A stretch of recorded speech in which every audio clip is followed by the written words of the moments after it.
Okay mga anak, may mabilis lang ako na kailangan ibaba sa inyo. Project nyo to, kaya makinig kayo saglit. Documentary, pumili kayo ng team na galing sa lahat ng tinuro ko. And then, pa-approve nyo lang sa akin at pwede na kayo magsimula ng brainstorm. Pinag-isipan ko na rin kung sino may leader para paano away, paano tulong. Si Luciana Fernandez, homosexual, may lahat. Kapag may tanong kayo, mag-DM lang kayo. At pasensya na talaga kasi medyo busy at kailangan ko na agad.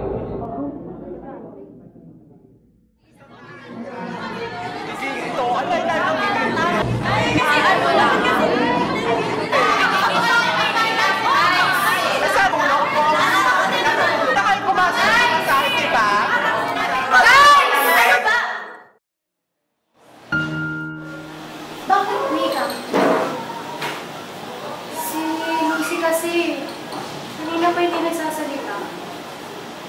Okay ka lang, be? Waiter ka namin, di ba? Ann? Pwede ka ba makausap sa labas?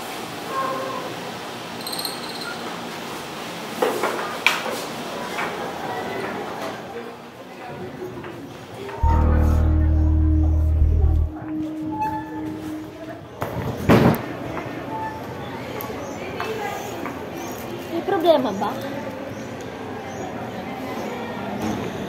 May ipapakiusap lang sana ako sa iyo, Ann. Ano yun? Tungkol sa documentary film natin. O bakit? Ano ba nangyari? Ganito kasi.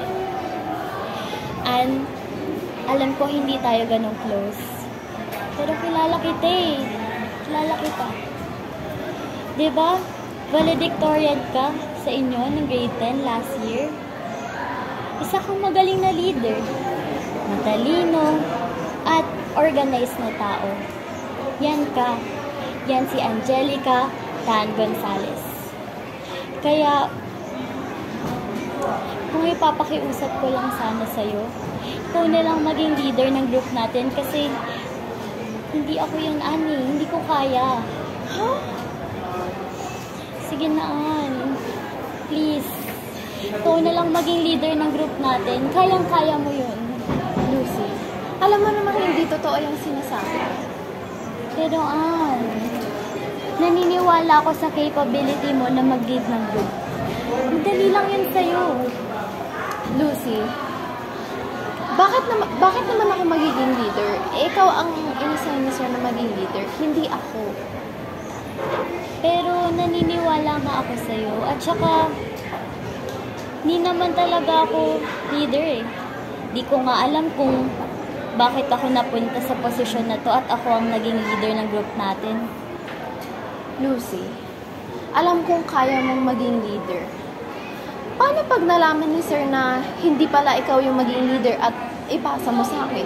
Hindi ba tayo mamamainusan nun? Ko talaga kayaan.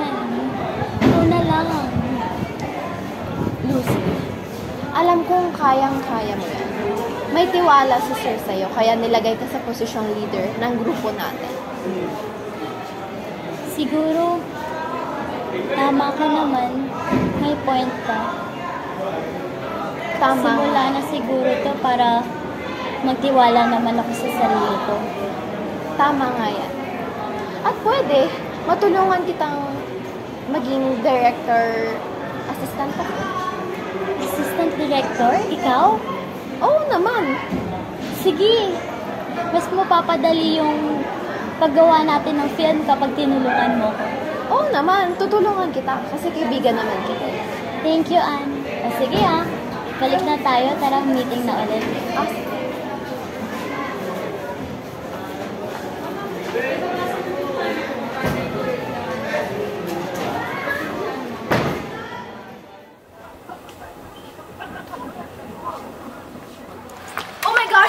May balita ako! Ano? Bakit?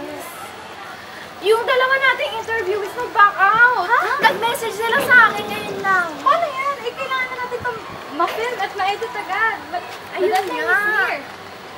No way. Bakit biglaan naman? Seryoso ka ba? Teka, subukan ko silang i-contact. Sila nga ba sinasabi ko eh. Pero, ayun nga, wala na tayong magagawa eh. So, maghanap na lang tayo ng ibang paraan para matapos na rin to. Oo, tama. Kasi naman pilitin pa natin interview. Wala na, nag-backup na sila. Okay ka lang? Okay lang ako. Na-overwhelm lang ako sa nangyari kasi. Biglaan talaga sila nag-cancel eh. Kaya nga eh, wala na talaga tayong magagawa ngayon. Pero, magagawa siguro natin to ng paraan kung magkilos-kilos na tayo ngayon at para matapos na rin tong lahat. Okay guys, magbahay-bahay na lang tayo dito and tanungin nyo na lang sila kung pwede ba sila may interview and kung available ba and kung pasok ba sa criteria natin for interview. Sige po. And Mika, samaan mo si Bright dun sa may Estrella. Jeff, Andy at Rina, dun kayo sa may Loma. And yung iba dito na wala pang, di ko nabanggit, kayo na lang magsagot dun sa may Pansit. Okay. Okay ba? Okay. Go. Let's go. Travel tayo, Kanton. Siya talaga, boss. Oo, girl. Para mabilis tayo makahanap. Okay, boss. Ang galing niya mag-coordinate, no? Yeah. Alam mo, nung sinabi niya pa nga lang yung problema, hindi pa talaga ako mag-blackout.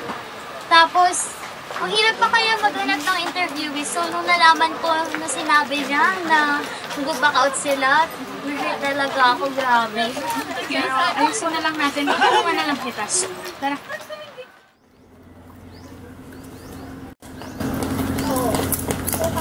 OMG girl!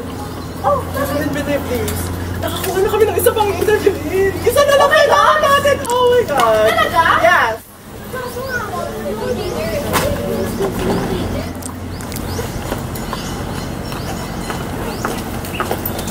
Girl, we have a good news. Nakakuha na kami ng isang interviewin. Isa na kailangan natin. Salamat sa initiation niyo, ah. Mas napadali yung gagawin natin. Uy, ano ka ba? Okay lang yun. Ganun talaga pag mag-groupmates, di ba? Yeah. Thank you, ah.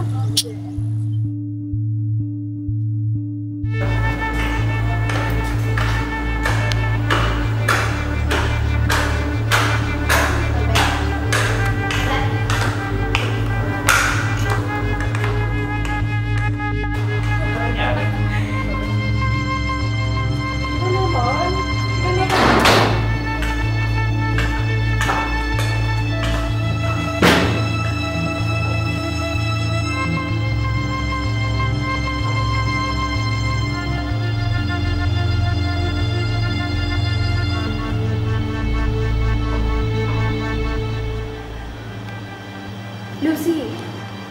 Huy, okay ka lang? Gusto mo lumabas muna tayo ngayon? Tara.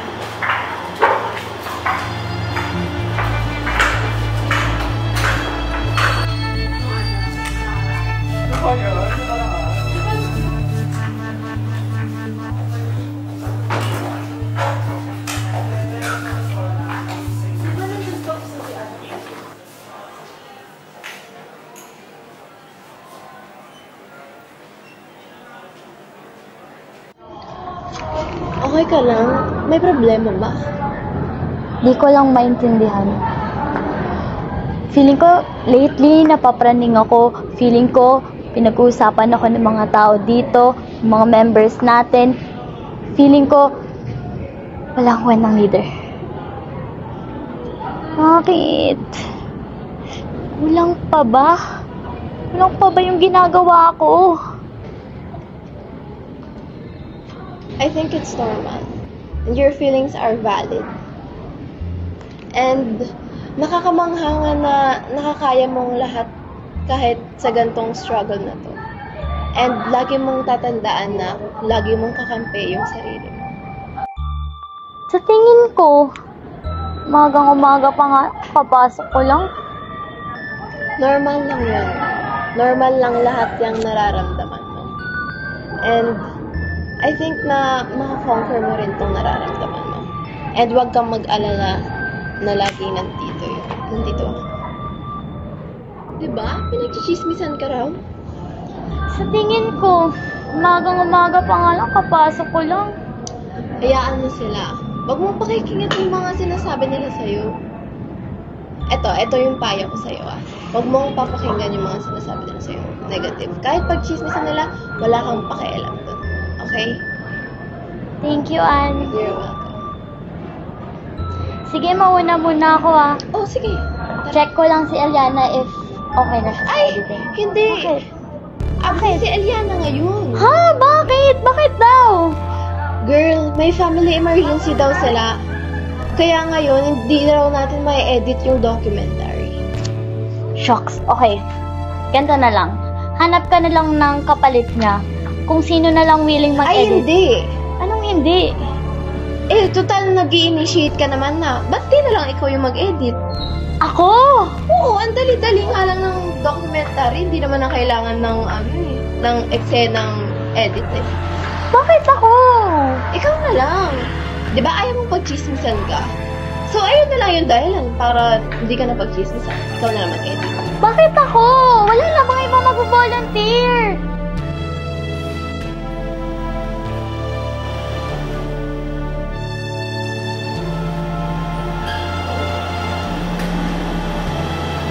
Abay, Iha. Anong oras na? Sino ang kasama mo? Uwi na po ako lang po mag-isa. Pero pauwi na rin po ako. Kaya pinapakuha lang po si Mama Marinola. Okay. Gabi na ah. Ingat din. At delikado na sa labas. Opo, salamat po.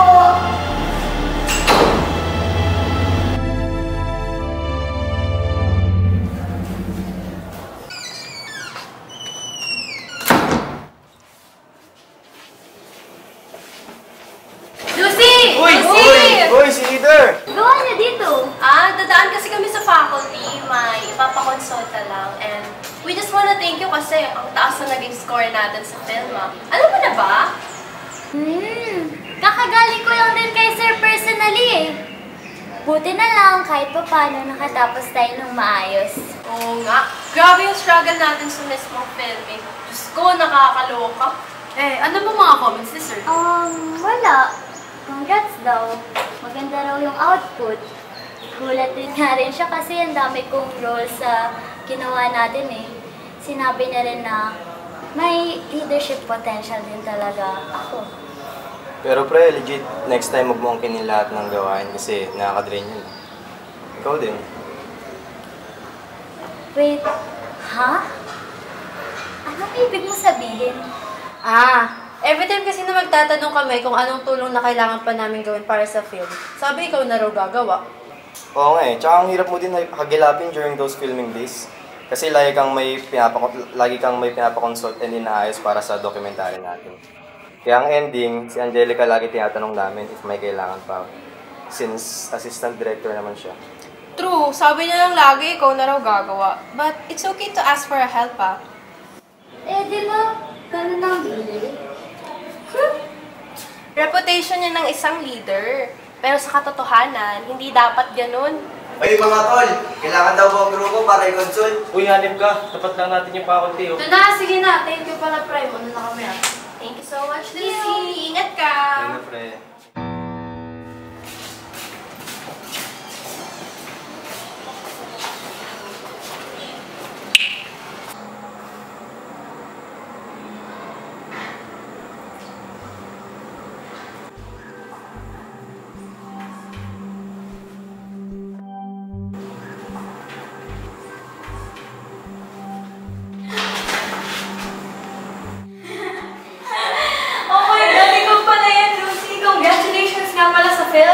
Kung pala yan, thank you rin, Ellie.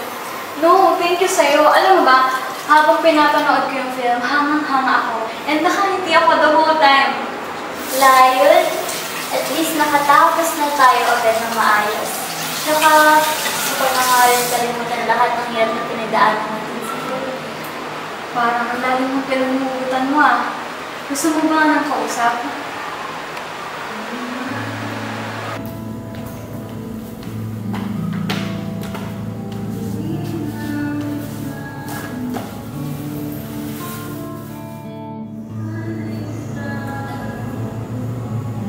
First time ko maging leader. First time ko lagi sa posisyong yun. Diyos ko, ang hirap. Meron ka mang mga members na sinasabi nilang nandun sila para sa'yo? Minsan, totoo. Pero pakiramdam ko kasi sa lahat ng oras, hindi. Kung totoo, feeling ko naman baka may kulang sa akin. Binigay man sa akin yung posisyon, parang mas leader pa rin si Anne. Ang problema dun kunin niya lahat, kaya naman niya. Tapos, mga nagchichismisan pa. Ano ba ginawa ko para pag-usapan niyo ako ng ganyan? O kaya naman dahil wala akong ginagawa? Pwede maging hangin na lang no? Alam mo yun? Hanging malaya. Kasi wala ka namang rights, wala kang responsibilities. Di ka rin malulungkot kasi wala ka namang abilidad maging masaya. Yun ka lang. Hanging malaya.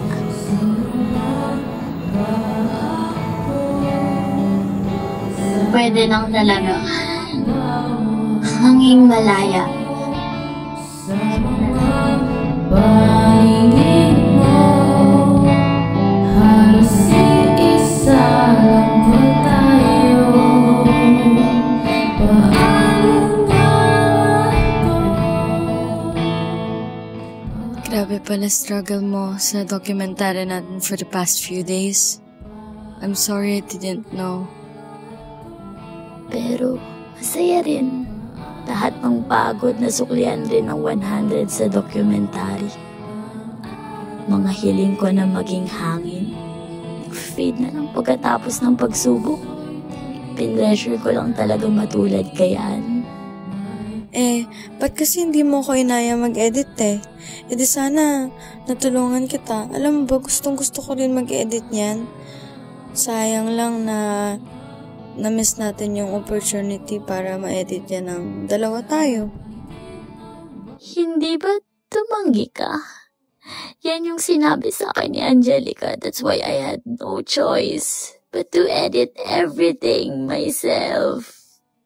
Ha? Ang sabi sa akin ni Angelica, hindi ko na raw kailangan mag-edit kasi sabi niya, inangkin mo na raw yung role. Yun yung sinabi niya sa akin last time. Close ba kayo ni Mika? Ayos lang. Sinabi kong may mga nagchichismisan. Dun siya eh. Nag-complain ba sa'yo ever? Si Mika about sa akin? No, actually, ang palagi niyang kinaiinitan ay si Anne.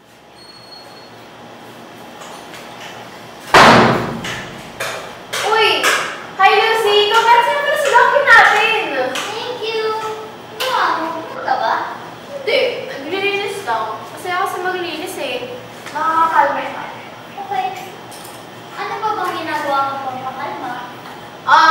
Usually, nakikinig ako sa music. Or, nanonood ako ng TikTok. Ano pa sa sinungaling? Ano? Parang kasing ang natural lang sa'yo na magsinungaling eh. Yun yung ginagawa mo lagi, di ba? Lucy, hindi kita gets! Sabi mo, cancel din mga interviews. Pinag-chismisan ako, tapos si Ellie hindi na raw makakapag-edit. Alam mo, ang dami kong gusto tanong sa'yo, pero bakit? Baka totoo ka naman? Bakit? Bakit? Ako rin! Gusto ko nang sagot sa tanong ko ng bakit! Bakit sa'yo napunta ang posisyon? Dapat na nagpapasalamat ka pa sa akin! Naramdaman mo talaga maging leader! Naramdaman mo ang mga nararamdaman ko!